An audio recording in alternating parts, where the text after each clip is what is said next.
Bueno, buenas noches, bienvenidos. Mi nombre es Javier Loría. Soy mentor de Solid Quality de hace unos 5 o 6 años para acá y me dedico principalmente a todo lo que tiene que ver con las tecnologías de inteligencia de negocios, pero por mi experiencia previa, sobre todo en el mundo relacional, en replicación, también trabajo pues en la parte del motor relacional. El día de hoy originalmente nos iba a acompañar Eladio. Eladio es el autor de las filminas y de las demos que están hoy, pero como ahora todo el mundo está de vacaciones, a mí dice que Costa Rica siempre estamos de vacaciones, entonces me tocan los marrones de los españoles que se fugan en el mes de julio para las vacaciones. A pesar de eso, pues yo creo que va a ser una sesión interesante con 4 secciones completas de demos y esperemos que nos dé el tiempo para cubrir todo ese conocimiento, que son probablemente algunas prácticas que ustedes ya conocen o que están familiarizados, pero que a veces al ver el código en una demo o al ver el código en una slide de una forma un poco más fuerte, pues uno puede utilizar mejor ese conocimiento para implementarlo, para usarlo dentro de sus organizaciones. Por supuesto, darle gracias a los sponsors de este evento y pues entramos directamente en materia. Vamos a hablar primero en la primera sección de 2 tipos de cursores, que son los cursores de cliente y los cursores de servidor. Yo creo que esta materia es bien importante porque aún con la entrada de .NET, que utiliza a la hora de hacer los selects un código muchísimo más limpio que las versiones o plataformas anteriores de base de datos, pues la verdad es que hay en la mayoría de las compañías o en la mayoría de las organizaciones una gran cantidad de código escrito que todavía utiliza diferentes tipos de cursores, sobre todo cursores del lado del servidor. Y finalmente, cuando estamos haciendo tareas de optimización y desempeño, pues es importante hacer un esfuerzo adicional para optimizarlo. Y algunas veces, por falta de conocimiento, por falta de un pequeño parámetro, los administradores de base de datos no podemos decirle a los desarrolladores cuáles son las mejores técnicas para que puedan optimizar su código. O en el caso de que estamos usando una plataforma vieja, pues igual, ¿qué es lo que debería yo hacer en esta plataforma para poder optimizar? Después vamos a hablar un poco de prácticas generales de interacción con la base de datos y en general algunos objetos de la base de datos que podemos utilizar para mejorar el desempeño. Y pues empezando en materia, una de las cosas que uno, pues si pasa algún tiempo navegando en Internet o algún tiempo buscando acerca de base de datos, va a ver que hay una serie de artículos, de expositores, de gente que bloguea o escribe y habla de los cursores como si fueran el demonio. Y la verdad es que cuando se habla así de los cursores, tienen parcialmente razón, o en algunas ocasiones totalmente razón, las personas que escriben tan mal acerca de los cursores. Pero los cursores son también a veces un requerimiento o son necesarios bajo cierto tipo de escenarios. Y vamos a separar básicamente 2 tipos grandes de cursores. Los cursores que creamos directamente con Transact SQL, que son objetos de SQL Server, donde declaramos un cursor dentro de las sentencias de SQL y luego los accesamos directamente, normalmente de nuestros procedimientos, y este código pues es razonable hacerlo en algunos escenarios por razones de desempeño, pero en general tratamos de evitar ese tipo de cursor. Pero hay otro tipo de cursor que pasa desapercibido normalmente dentro del SQL como lenguaje, que son los cursores de API o los cursores que son generados por las aplicaciones. En realidad, cuando estamos hablando en esta sección, vamos a enfocarnos en este tipo de cursores, que son los cursores que las aplicaciones de ODBC o de OLEDB, dependiendo de cómo estén implementadas, generan con la intención de controlar el tráfico que se tiene entre el servidor y la estación.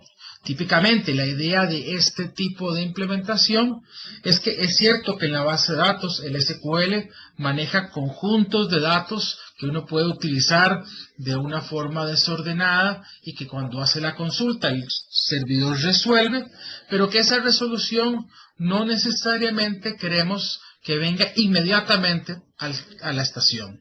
Piensen en que yo puedo hacer un select asterisco from una tabla y ese select que tiene millones o decenas de millones de filas, no quiero que todo el comando se devuelva de un solo golpe a la estación.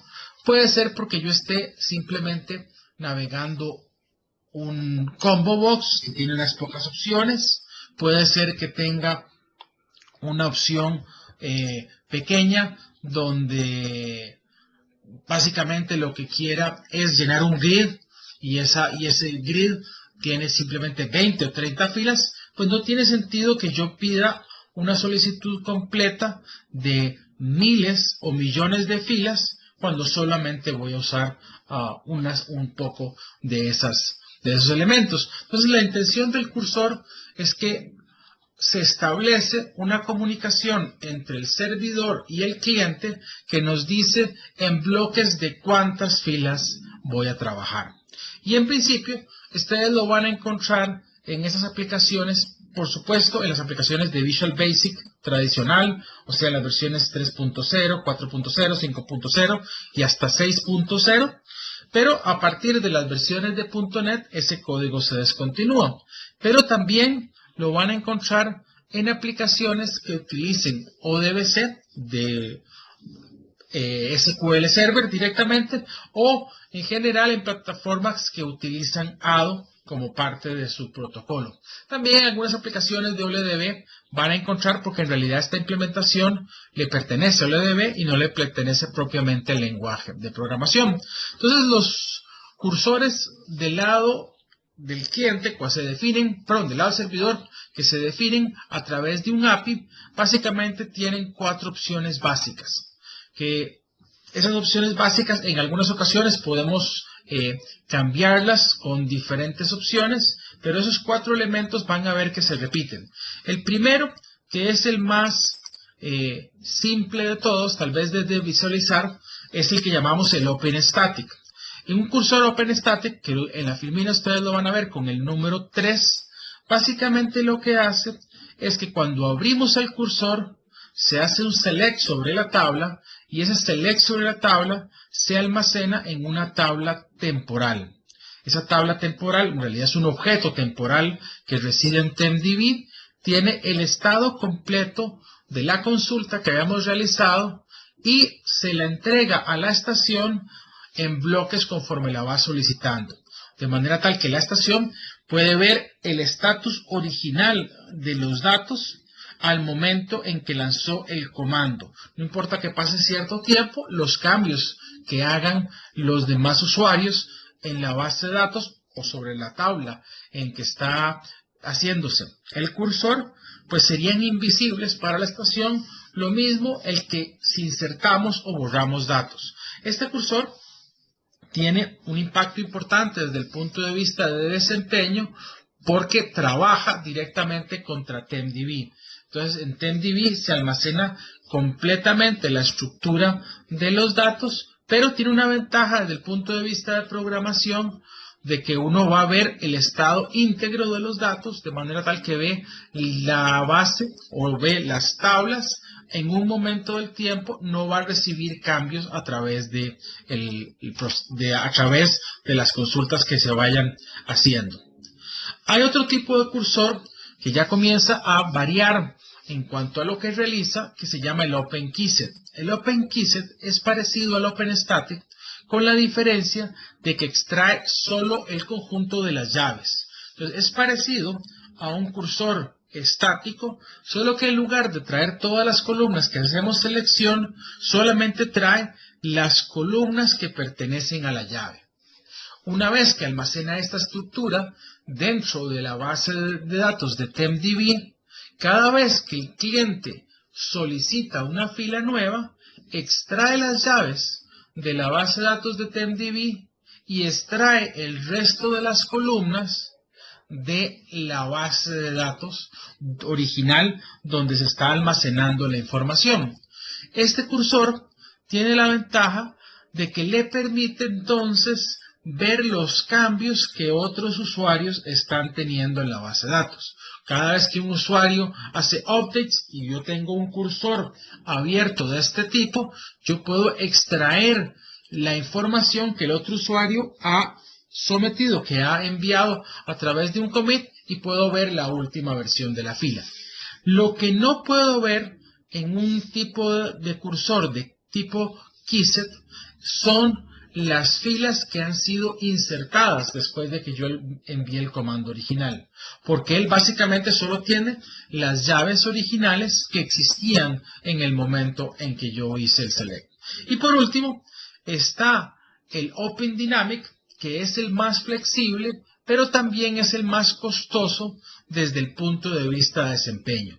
Desde la perspectiva que este me permite abrir y pedir las filas por bloques o por números, pero la diferencia es que aquí sí veo todos los cambios, todas las adiciones y todas las filas que han sido borrados desde el momento en que yo hice la consulta. Esa es la perspectiva de un programador de cómo se trabaja el proceso, que son los tres elementos base. Hay uno en particular que es muy similar al static, que se llama el Open Forward Only. En realidad, este cursor parece que se maneja como un cursor, con la única diferencia es de que solo permite, desde el punto de vista de programación, navegar hacia adelante los datos. Mientras que en un Open Static yo puedo navegar hacia atrás y hacia adelante. Yo puedo pedir la fila número 1 o puedo pedir la fila número 10 y después devolverme a la fila 1. El Open Forward Only no permite este tipo de programación. Simplemente permite recibir las filas y sería el equivalente técnico a trabajar con un archivo de datos tipo texto, donde uno va navegando y solamente va usando la siguiente fila. ¿Qué es lo que significa este tipo de programación desde el punto de vista de base de datos? Es lo que vamos a ver ahorita en la siguiente demo, donde vamos a analizar los tipos de cursores, primero desde el punto de vista de código de aplicación, y vamos a ver su impacto dentro del SQL. Voy a compartir el desktop para enseñarles un poco de código. El primer código que voy a enseñar es código que está escrito en Visual Basic usando .NET, pero en realidad es .NET que lo que está usando es una plataforma de ADO. Esta plataforma de ADO no es la plataforma tradicional de SQL, de manera tal que no vamos a estar utilizando datasets, que es lo que típicamente en ADO.NET se implementa, sino que vamos a estar utilizando un pequeño procedimiento. Vean que es este procedimiento que se llama proc OLDB server, que tiene una conexión contra mi base de datos de AdventureWorks y tiene un query. Y la única diferencia entre todos los comandos que ustedes van a ver, comando 2 clic, comando 3 clic, comando 4 clic, comando 5 clic, la única diferencia es el tipo de cursor que vamos a implementar. En el caso del primer comando va a ser un keyset, después va a ser un estático, después va a ser un dinámico y por último va a ser un forward only. También para que puedan comparar, tenemos un primer comando que utiliza otro procedimiento que es .NET y por último tenemos también un comando que utiliza una aplicación de cliente. Si revisamos el código de este método la verdad es que es muy sencillo. Básicamente crea un objeto conexión, crea un objeto comando, abre la conexión, establece cuál es la hora de arranque de ese método y ejecuta un comando que sería el execute reader. Perdón, este es el código que es de .NET, donde se van generando los datos utilizando la plataforma tradicional y se van agregando al listbox. El código que estamos utilizando para comparar los diferentes tipos de cursores lo que hace es que crea una conexión de A o de B. Ya no es una conexión de SQL, sino que es una conexión de la plataforma anterior, que era la típica que se utilizaba en Visual Basic 6. Abre también un comando, pasa los parámetros de la consulta y de la conexión, y luego crea un objeto recordset. El objeto recordset es el objeto que se utiliza para interactuar precisamente con este tipo de cursores. En este tipo de cursores, básicamente, lo que nos va a permitir es ahora recorrer el conjunto de datos como si fuera un archivo. Vean que la sentencia es while not rs end of file, o sea, mientras no acabe el record set de leerse, simplemente vamos utilizando el método moveNext. Y para ver el impacto que tiene desde el punto de vista de desempeño, voy a correr la aplicación, que esto básicamente nos presenta un combo con un montón de listbox que cada uno se puede llenar utilizando el tipo de comando. Pero al mismo tiempo voy a abrir dentro de las herramientas el profiler para ver qué impacto tiene en nuestra comunicación el utilizar este tipo de cursor. Me conecto a mi servidor y lo único es que voy a filtrar mis consultas para que no aparezcan consultas de servicios como reporting o análisis services. Entonces voy a ejecutar y tenemos nuestro profiler ahorita con dos conexiones abiertas. Si nos vamos a la aplicación, yo podría correr una consulta de tipo .NET. Si yo ejecuto una consulta de tipo .NET, vería que dentro del profiler, o ya una vez que se llenó, tardó 3 segundos de llenarse, básicamente lo que voy a ver es un batch start y un batch complete. Ese batch start y ese batch complete son el comando que fue enviado desde la aplicación contra el servidor de SQL Server. Si para comprobar verifico o hago el cambio con lo que sería un cursor de servidor de keyset, o sea, del que pide solamente las llaves y luego extrae los datos, puedo ver que cuando ejecuto esta consulta pasan varias cosas dentro del profiler. Lo primero es que ahora dentro del profile pasaron, voy a detener la consulta para que no siga llenando, y van a ver que al principio me genera de primero un comando que es un SP Cursor Open. SP Cursor Open es el procedimiento almacenado que soporta las consultas que se envían a través de el API precisamente de ODBC y de OLDB. En este API es como manejamos los cursores del lado del servidor. Vean adicionalmente que el conjunto de datos fue todo leído de la base de datos original, de manera tal que ese select en realidad se ejecutó en el momento, por lo menos para extraer las llaves. En este caso, por la forma en que está estructurada la tabla, generó toda la consulta completa y grabó en TempDB solamente la ID, en este caso el Sales Order ID, lo almacenó para tener la referencia de todas las llaves originales. Pero después, para llenar cada una de las tablas, cada una de las filas y irlas extrayendo, ejecutó un cursor fetch. Y ese cursor fetch, en este caso es posicional. Vean que el número va incrementando 1, 2, 3, 4, 5, o sea, van subiendo de número, donde básicamente el cliente le va pidiendo cada una de las filas al servidor. Esto se traduce, en nuestro caso, en 16.000 filas, porque el servidor estuvo extrayendo, la estación estuvo extrayendo fila por fila del servidor. Esto puede presentar, o suele presentar, un problema muy grande de desempeño de tráfico, porque básicamente es como si estuviéramos viendo a nuestra estación y al servidor jugar ping-pong.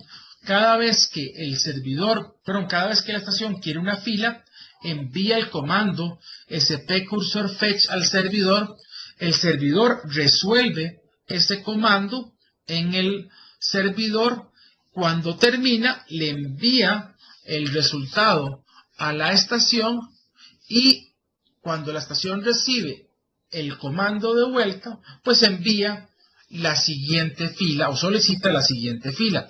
La mayoría del tiempo ni la estación ni el servidor están realmente trabajando, sino que están esperando a que el otro conteste la consulta. A pesar de que son consultas muy pequeñas, pues verán que se traduce en una cantidad importante de tráfico de red y el servidor no está trabajando al 100%, porque está esperando muchas de las veces a que la estación termine de enviar las consultas una por una.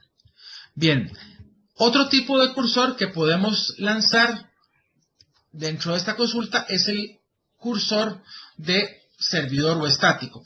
Quería señalar que en esta consulta que enviamos, vean que cada una de ellas consume 5 páginas. Esas 5 páginas probablemente son 2 páginas para leer la llave que está almacenada en TenDB y 3 páginas para leer la página original donde está la fila que está siendo consultada. Entonces ahí hay un impacto también desde el punto de vista de consulta, porque las llaves están almacenadas en una tabla, pero también tienen que ser extraídos los datos, en este caso el order date, que está almacenado en la tabla original. Si vuelvo a correr esto para que continúe, verían que en el momento en que le digo que pida un cursor estático, pues ese también hace básicamente el mismo patrón, con la única diferencia es que en este caso las lecturas son ligeramente más pequeñas.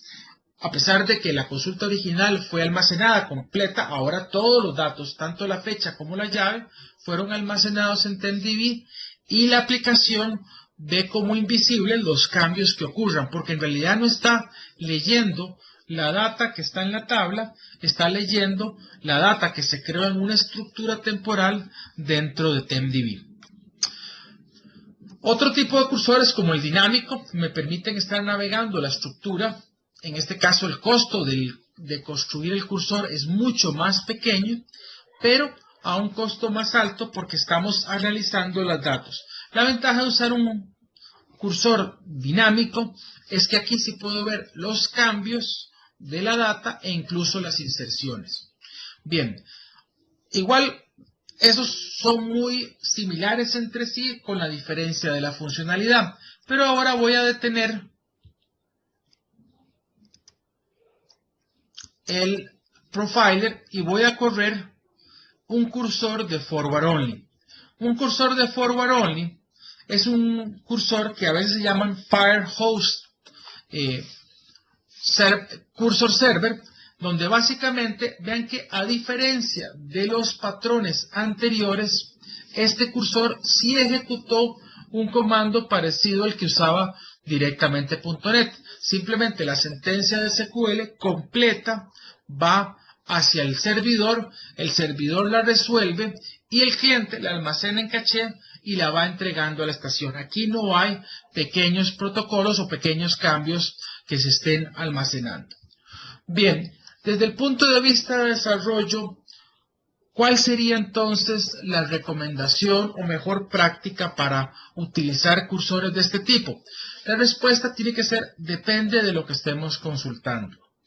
Si lo que estamos consultando, por ejemplo, es una tabla para llenar un combo box que tiene una cantidad limitada de opciones, digamos 100 o digamos 1000, pues probablemente, como esa data ni necesita leerse, solo se lee una vez y se llena toda de forma secuencial, un Firehose, o sea, un cursor forward only, es mucho más efectivo que cualquiera otra de las consultas. A nosotros nos pasa con frecuencia encontrar que en ambientes de producción un comando que devuelve 3 o 4 líneas se traduce en 7 comandos para hacer la consulta, porque el select de la lista de, no sé, provincias o la lista de países de una aplicación, se convierte, cuando uno utiliza el cursor incorrecto,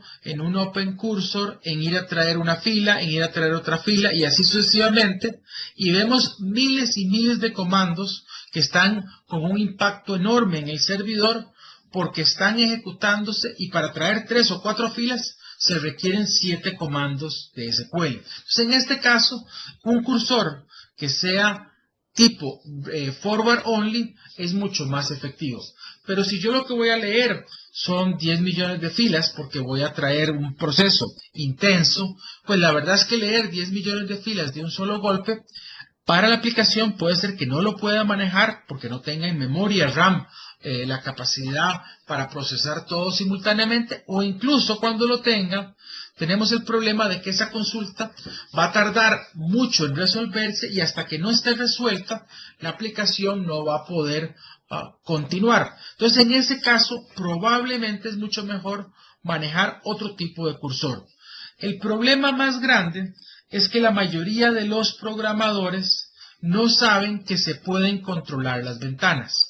Básicamente, este procedimiento donde nosotros venimos y le decimos al servidor que queremos una consulta, por ejemplo, de Qiset, y se tradujo en varios decenas de miles de comandos de SQL, en realidad no es deseable en ningún tipo de escenario, y lo que es peor es que es muy fácil de controlar.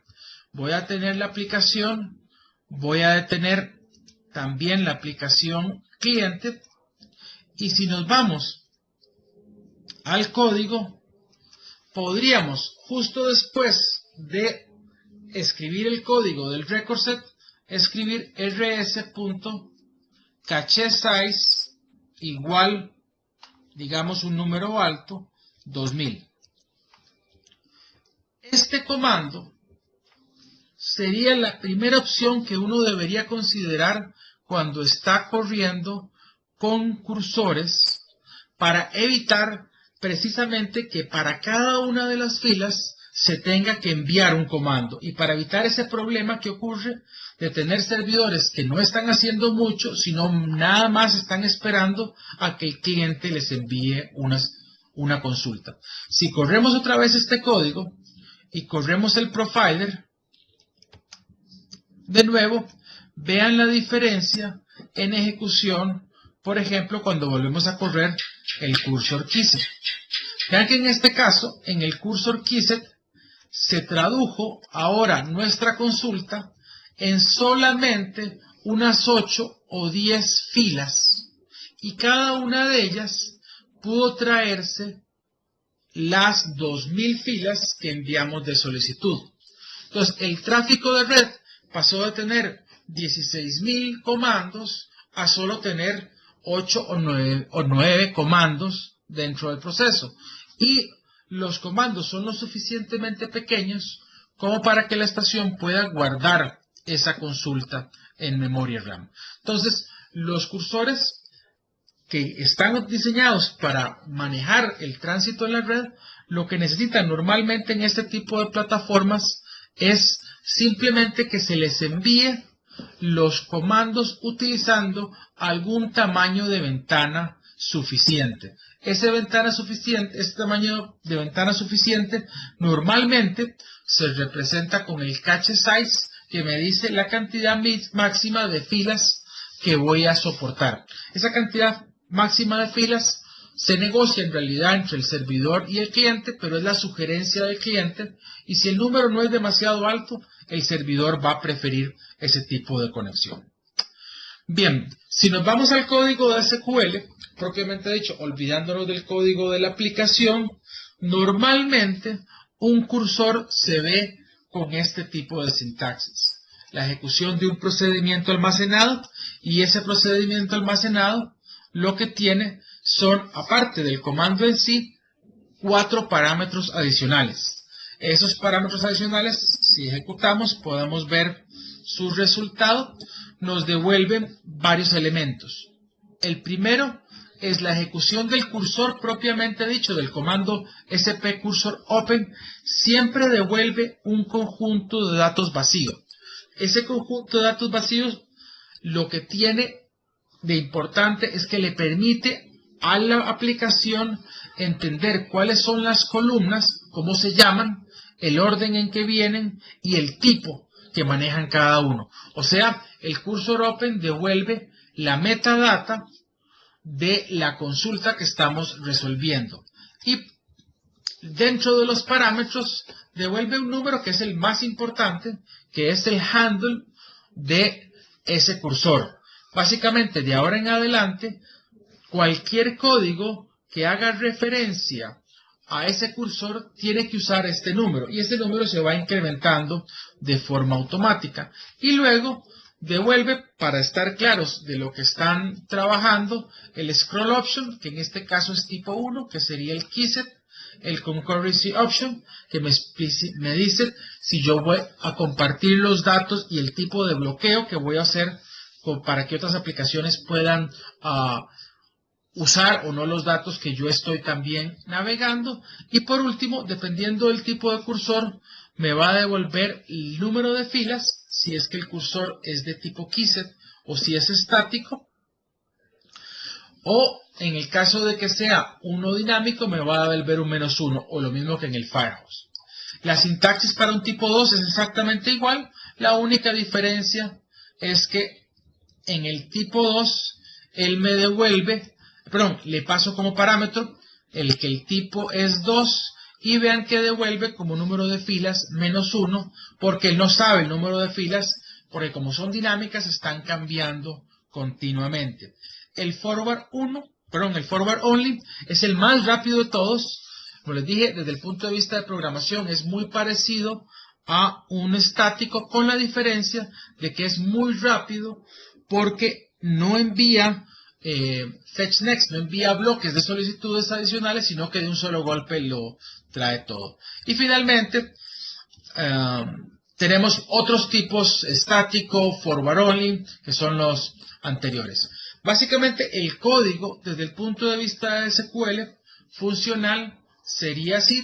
Tal vez lo único que valdría la pena sería agregar el cursor close al final, que es el que se encarga de liberar el cursor y liberar los recursos. Y si no, cuando se pierda la conexión, él libera el cursor. Bien, entonces, en principio, volviéndonos a la presentación, vimos dentro de la presentación, que hay que tener mucho cuidado con los cursores, con los viajes de ida y vuelta, particularmente todos los que no son forward only. También hay que tener cuidado con el uso de TempDB. El keyset normalmente no es tan dramático el impacto que tiene en TempDB, a menos que las llaves sean muy grandes. Los estáticos sí son muy importantes. Y por otro, controlar el cache size para evitar que vengan uno a uno las consultas, sino que vengan en bloque. En general, .NET no tiene problemas de este tipo de cursor porque por default no se implementan, a menos que uno escriba el código especial para cambiarlo. Si quieren o necesitan hacer preguntas, es un buen momento para preguntar. Les voy a dar un minuto para preguntas y continuamos.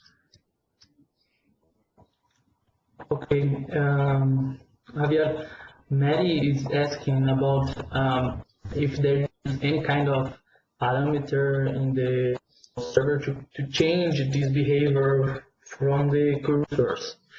I mean, she has a development house in-house, so you can't change the code. So is there any kind of configuration on connection string or something like that? No, la pregunta es si hay algún parámetro a nivel de el servidor completo que cambie la configuración general de la forma en que los defaults de los cursores funcionan o el comportamiento general. No hay ninguna configuración default. Ojalá la hubiera. Requiere que los desarrolladores configuren la opción del lado de el cliente o del lado del desarrollo. Ahora, es muy difícil hacer eso cuando uno tiene muchísimo código, pero mi experiencia es que no es tanto el cambio, porque normalmente lo que ocurre es que hay un grupo reducido de consultas que son las que tienen un gran impacto, y a esas son las que hay que convencer a los usuarios desarrolladores de cambiar por el impacto que tienen en el desempeño. Pero por supuesto, si la aplicación es comprada o si la aplicación es una aplicación comercial, pues no hay más opción que aceptarlo como viene y medir el impacto que tiene en el servidor. La única consideración, creo yo, que hay que tomar dentro de este proceso es que el uso de recursos adicionales en el servidor en estas aplicaciones no va a ayudar. O sea, es una contradicción porque uno piensa, bueno, si mi servidor está lento o mi aplicación es lenta, le voy a poner más memoria o más disco o más CPU.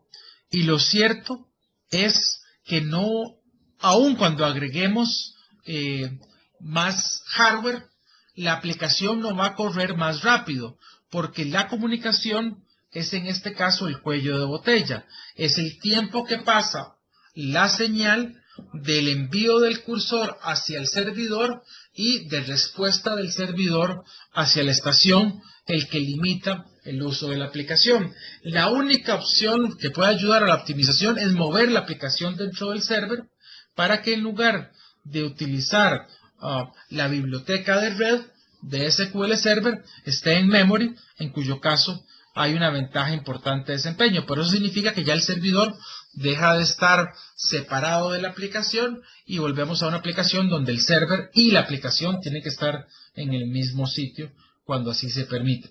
Por eso contesta la pregunta. ¿Alguna otra pregunta o continuación de esta?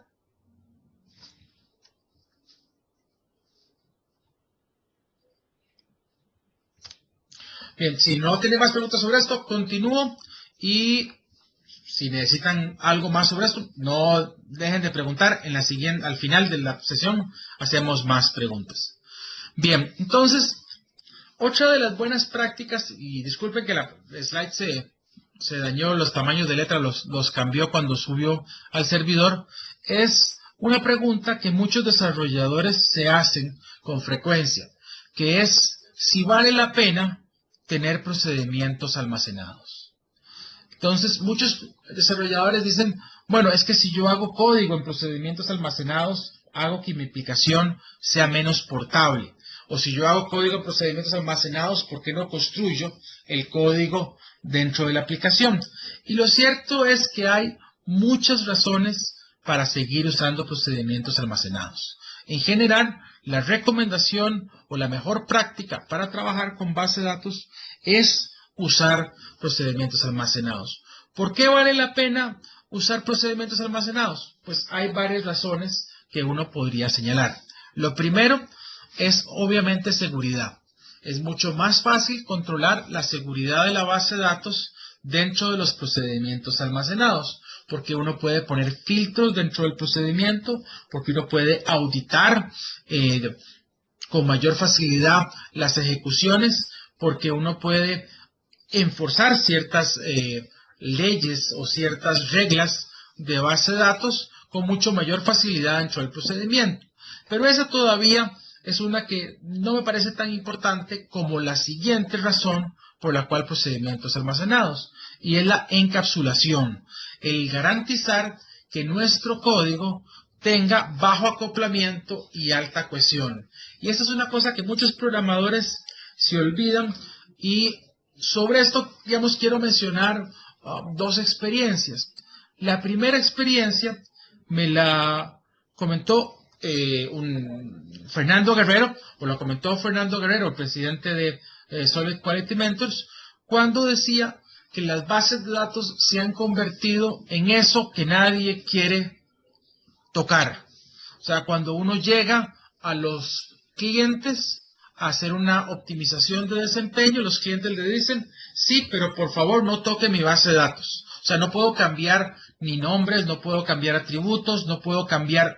Y la razón por la que no puedo cambiar es porque hay demasiado código que está funcionando directamente contra las tablas. Entonces, si quiero normalizar una tabla, no puedo cambiarla. Si quiero cambiar el nombre de un atributo, no puedo cambiarlo porque hay millones de líneas de código que atacan a esa tabla. Entonces, eso es una señal de que hay en ese tipo de escenario un alto acoplamiento, o sea que el código depende mucho de otro y hace muy difícil el mantenimiento. En cambio, a través de un procedimiento almacenado yo puedo esconder los nombres de las tablas, puedo cambiar las aplicaciones con relativa facilidad. Bien, y por supuesto eso se traduce en una mucho mejor mantenimiento y optimización de los programas. Ahora, desde el punto de vista de desempeño, ¿qué significa? Pues en realidad el que ejecutar procedimientos almacenados normalmente es más rápido. Y básicamente se ahorra uno dentro del proceso el procesamiento, o sea CPU, y también el tiempo de ejecución, porque ese CPU adicional que se gasta se hace en una aplicación o en un hilo que es, bueno, en un trabajo, en un job que es de un solo hilo, de manera tal que las consultas terminan siendo más rápidas. A pesar de esto no es tan malo si ustedes tienen consultas ad hoc que utilizan variables. Entonces, es mejor los procedimientos almacenados, pero no es tan malo como que uno no pueda, si utiliza variables dentro de las consultas, pues permitir el que los planes sean reutilizados. Vamos rápido a la demo. Yo creí que iba con más tiempo y ahora veo que voy con cierta premura. Entonces, dentro de este tipo de código, lo que voy a enseñar la presentación, el código. Vamos a ver si me paso para mi desktop.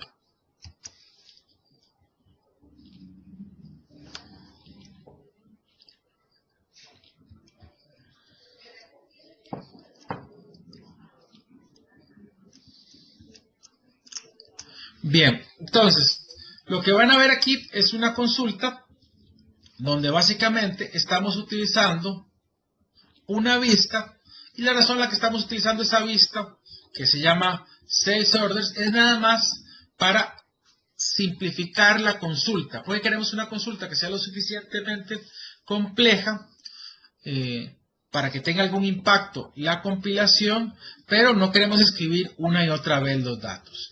Entonces, lo primero que hacemos es borrar el caché para que no haya nada en memoria RAM, y podemos hacer una consulta contra esa vista. Si hacemos una consulta contra esa vista, vamos a ver que el servidor almacena dentro del... Me quedaron las opciones.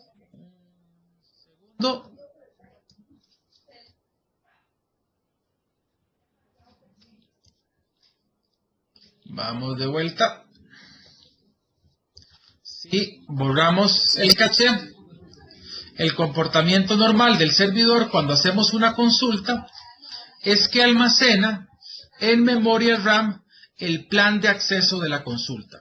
Entonces, como ejecutamos la consulta, en este caso, con el parámetro 43668, pues el servidor compiló un plan de acceso para ese valor en particular. Se pueden imaginar que esa consulta, si yo la vuelvo a ejecutar con otro parámetro, van a ver dentro de sus opciones que ahora este ciclo o esa consulta tiene otro plan para la orden con un número diferente. Cada vez que el servidor usa un plan o un parámetro diferente, se va a ver reflejado en un plan para cada variable que ustedes pasan.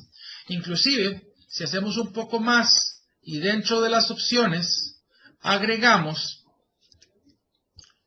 el tiempo de ejecución y volvemos a borrar el caché, veríamos que la primera vez que ejecutamos la consulta tiene un tiempo de parseo y de compilación de 25 milisegundos.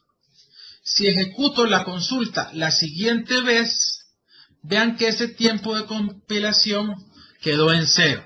De manera tal que esos 25 milisegundos que tardó esta consulta, que es muy sencilla, se evitaron del todo. Pero si vuelvo a consultar con un parámetro diferente, a pesar de que se está usando el mismo plan, en realidad el servidor no puede saber que es el mismo plan y crea un plan idéntico al anterior y consume esos 28, en este caso milisegundos, para la siguiente consulta. La siguiente vez que se corra, pues ese plan ya está en memoria RAM y es algo que el procesador se puede saltar. Bien, ¿cuál es entonces la recomendación? Pues el óptimo realmente sería usar un procedimiento almacenado. Entonces, si ustedes crean un procedimiento almacenado y ese procedimiento almacenado recibe como parámetro el número de orden, la primera vez que yo ejecute esa consulta, igual voy a recibir un tiempo de compilación de 32 milisegundos. La siguiente vez que la consulto, ya en este caso no hay ningún tiempo de compilación.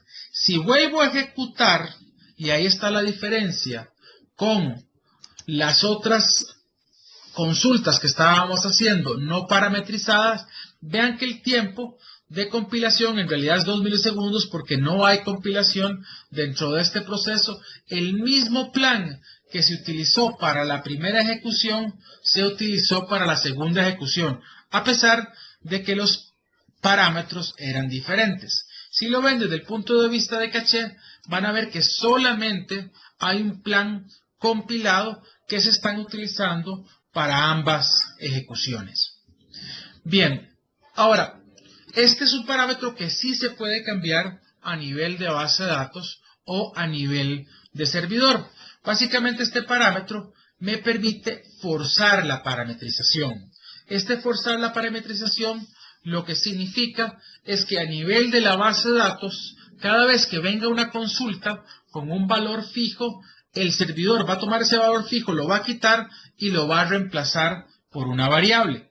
De manera tal que si yo le hago el alter a la base de datos en AdventureWorks y borro el caché de memoria y ejecuto, en este caso una consulta pues muy parecida, vean que en esta consulta tardó otra vez 213 milisegundos, una consulta más compleja. Si ejecuto la siguiente vez en esta consulta, ya el tiempo de compilación es 0. Pero si ejecuto una segunda consulta, en este caso con dos parámetros diferentes, obtendría que otra vez el tiempo de compilación es solamente 1 milisegundo, porque la primera y la segunda de las consultas utilizaron el mismo plan de acceso. ¿Cómo lo podemos ver? Pues veríamos que en este caso, en realidad tenemos 3 planes de acceso. Estos planes de acceso, en realidad, es la consulta original, que es cualquiera de estas dos. En realidad produjo 2 planes de acceso. El plan de acceso preparado, que es el plan de acceso que tiene un parámetro. Vean que ese parámetro @0 int p1 @1 int son los parámetros de los valores fijos que se pusieron en el between. Y luego de que compiló ese plan preparado parametrizado, lo que hizo fue copiarlo para las otras 2 instancias de los planes. De manera tal que este plan es exactamente el mismo plan que se ejecuta para cada uno de los escenarios, porque no importa las variables, o dentro de cierto rango, las variables que yo pase, él lo único que hace es copiar el plan para cada uno de los planes. Y esto funciona bastante bien en la mayoría de los escenarios donde las aplicaciones están enviando consultas. Tiene cierto impacto porque ahora todas las consultas son parametrizadas. Algunas puede ser que no se estén reutilizando mucho y consumen mucho espacio en caché. De manera tal que si lo que tenemos es un servidor que recibe miles de consultas o millones de consultas de estas, cada una con parámetros diferentes, uno eventualmente podría considerar una opción que se llama Optimize for Ad Hoc Workloads.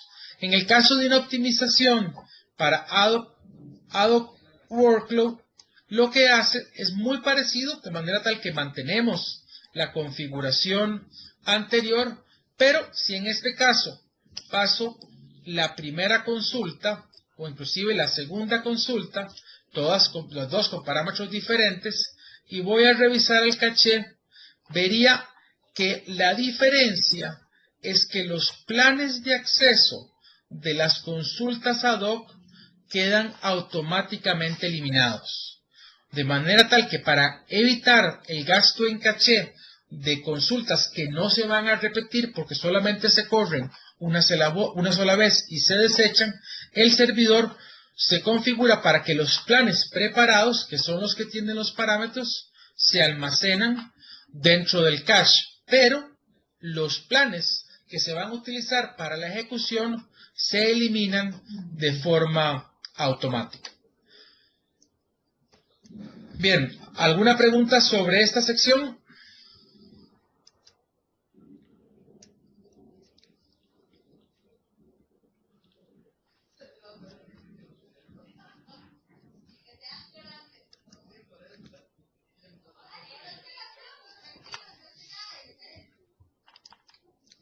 Espera un minuto más y continuamos.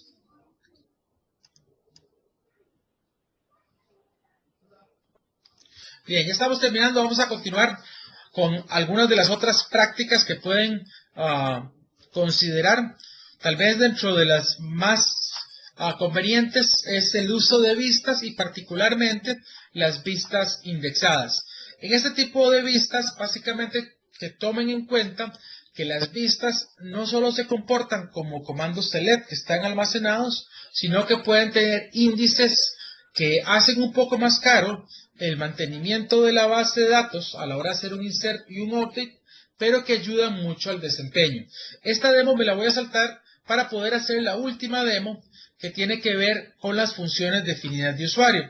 Y la razón por la que quiero entrar a esta es porque en los últimos meses me ha tocado implementaciones que tienen grandes problemas de desempeño producto de las funciones definidas de usuario mal utilizadas.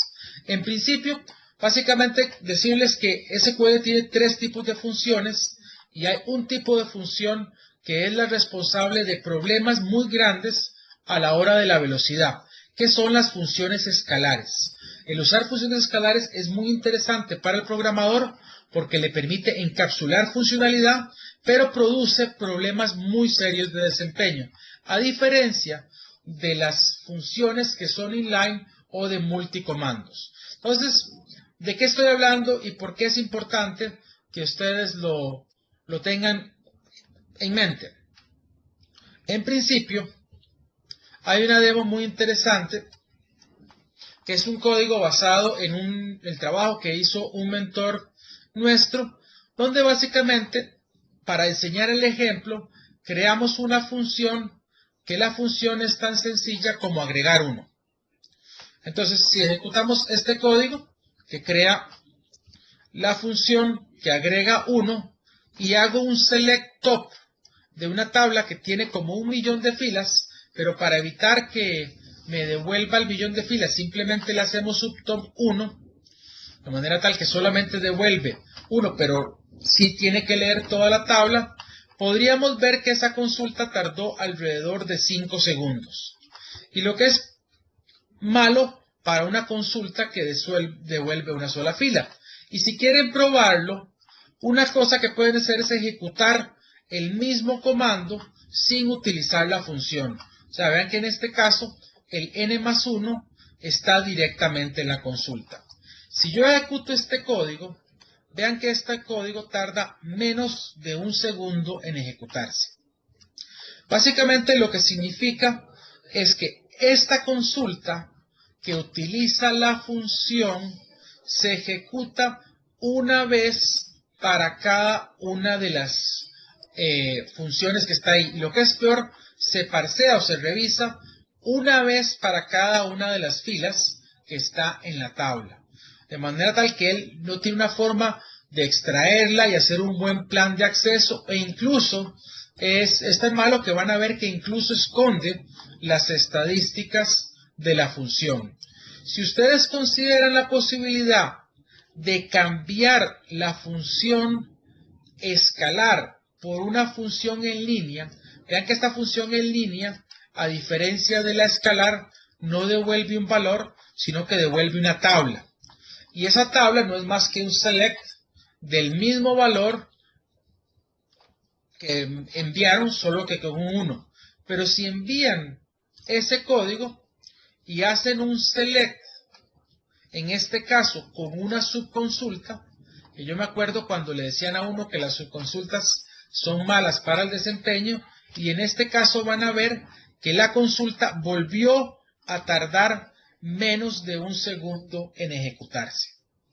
Entonces, básicamente decirles, tengan mucho cuidado con las funciones escalares por los problemas de desempeño que generan y consideren utilizar funciones, en este caso, inline, utilizando subqueries o incluso la nueva sintaxis de cross-apply que genera exactamente el mismo impacto. Otro ejemplo que también me gustaría enseñarles es el de una consulta que está en un código basado por Adam McCanny, que es una persona que bloguea mucho y que tiene información, bastante información. Esta creo que está sobre la base de datos de Norwin, donde creo que este código ya lo había corrido. Esta función Norwin, creo que está en POPs.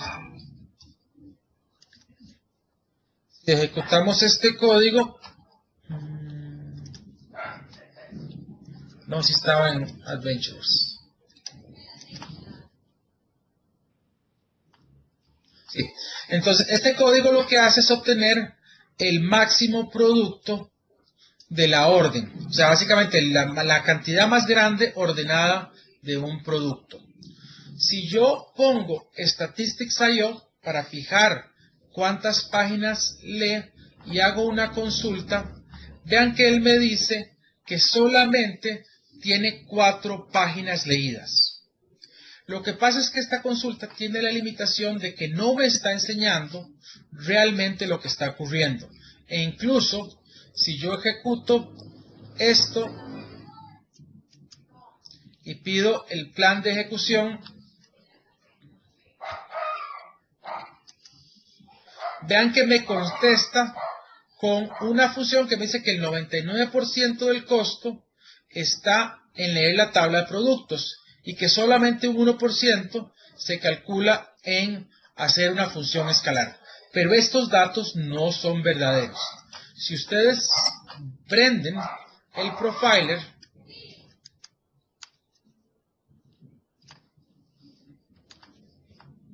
y envían la consulta, verían la diferencia de esas 4 páginas con lo que realmente está pasando en el profiler. Vean que esa consulta está generando 408,000 lecturas de páginas. ¿Por qué? Porque dentro del plan y dentro de las estadísticas, el costo de la función escalar no está contemplado. De manera tal que parece que es muy rápido, pero en realidad tiene un impacto enorme porque se hicieron miles de millones de consultas contra la tabla una y otra vez para cada una de las filas. Si esa misma consulta se hubiera cambiado por una función, pero que en lugar de ser escalar sea inline, o sea que devuelve una tabla, esa misma, utilizando una subconsulta, obtendría, en lugar de las 200,000 páginas, ¿qué es esto? Voy a detenerlo y volverlo a correr. En lugar de obtener las 400,000 páginas que estábamos mencionando, tiene dentro del profiler solamente 1254 páginas. O sea, el impacto en desempeño de cambiar una u otra son varios grados, de 200.000 a 12.000 filas, de 200.000 páginas a 12.000 páginas, pues es una diferencia considerable. Bien, entonces con esto terminaría las demos. Yo sé que estoy como 10 minutos atrasado, pero si alguien tiene alguna consulta, pues me gustaría ayudar a resolverla.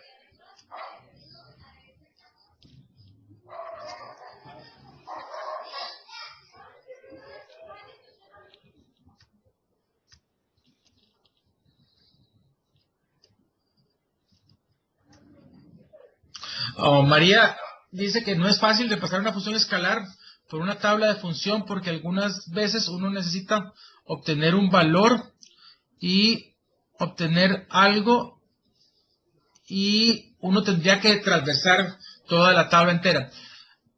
Efectivamente, eso es lo que tal vez lo más confuso de las funciones escalares es que a la hora de usar la función escalar encapsulamos muy bien la funcionalidad, devolvemos un solo valor, mientras que cuando hacemos la tabla parece que todos los objetos se están revisando. En realidad no es así necesariamente. Básicamente lo que ocurre es que cuando devolvemos una función, por ejemplo en nuestro caso, devolviéndonos al código,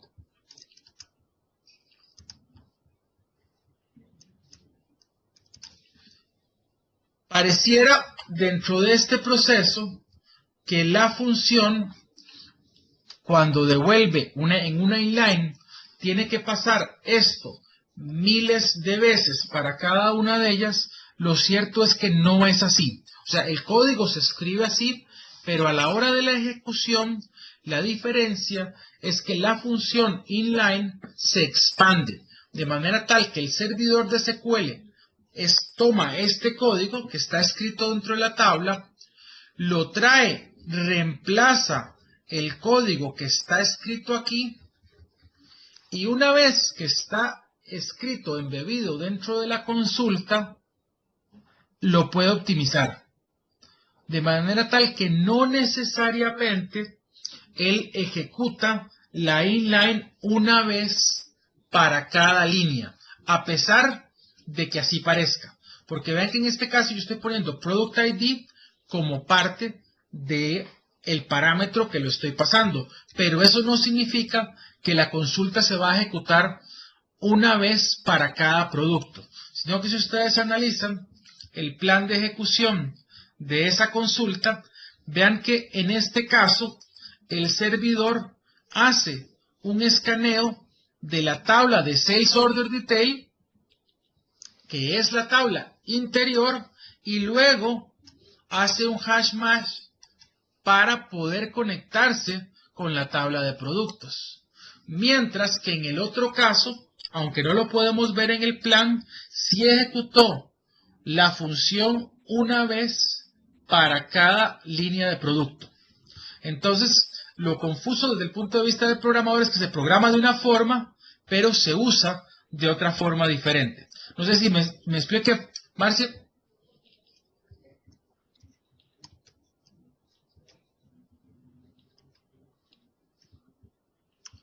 Bien, ¿alguien más? ¿Alguna pregunta? Si no, damos por terminado.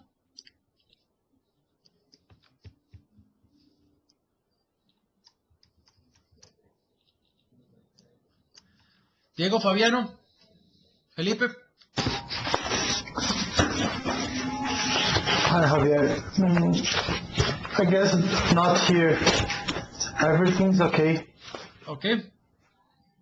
Yeah? Entonces, buenas noches. Agradecerles el que haya participado el día de hoy. ¿Y qué sigue después? Okay, thank you, Javier. Have a good Thank night. you, Javi. Gracias. Thank you, Javier. See you, man. Bye-bye.